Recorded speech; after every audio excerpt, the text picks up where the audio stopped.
To je to mentalno zdravlje.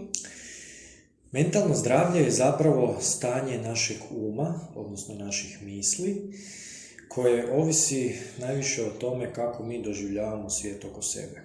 Evo sad kad živimo u ovo vrijeme, kad moramo nositi maskice, kad moramo brinuti o higijeni, kad moramo se brinuti o svom zdravlju, naše mentalno zdravlje se može narušiti i možemo imati problema recimo sa spavanjem, s apetitom, koncentracijom, učenjem.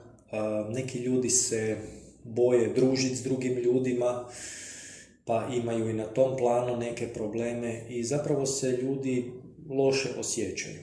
Ima naravno i onih koje to toliko ne smeta, koji imaju bolje mentalno zdravlje, otporniji su na ovakve situacije, ali općenito mislim da nam je sad ovo vrijeme dosta narušilo našu kvalitetu života i mentalno zdravlje općenito. Dakle, imamo puno više briga, negativnih misli, negativnih osjećaja i to sve zapravo čini naše mentalno zdravlje.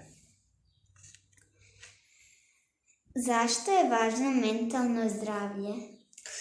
Pa važno je za to da se dobro osjećamo i da smo sigurni i da uživamo u životu, da možemo raditi ono što moramo raditi. Evo, svako od nas ima neku ulogu, ti si učenica, ja sam psiholog, dakle mi imamo neke zadatke koje moramo raditi i da bi to uspješno mogli, moramo imati dobro mentalno zdravlje.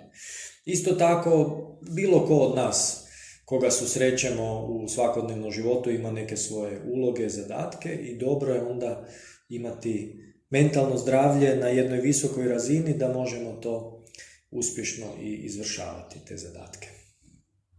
Kako možemo sačuvati mentalno zdravlje? Najbolje bi bilo da imamo neku dnevnu rutinu, da se ujutro probudimo na vrijeme, da se zdravo hranimo, počevši od doručka, da izvršavamo svoje obaveze, ali i da imamo vremena za sebe, da se bavimo nekim hobijima, neko voli slikati, crtati, izrađivati nešto, svirati, plesati, baviti se sportom i naravno da imamo i vremena za druženje. Ovisno o tome kako se možemo družiti, da na taj način onda probamo i taj dio uključiti u svoj svakodnevni život. I to su zapravo nekakve naše dnevne rutine, nekakvi dnevni raspored aktivnosti koji bi bilo dobro da svako od nas ima i da na taj način očuvamo svoje mentalno zdravlje. Hvala. Hvala tebi.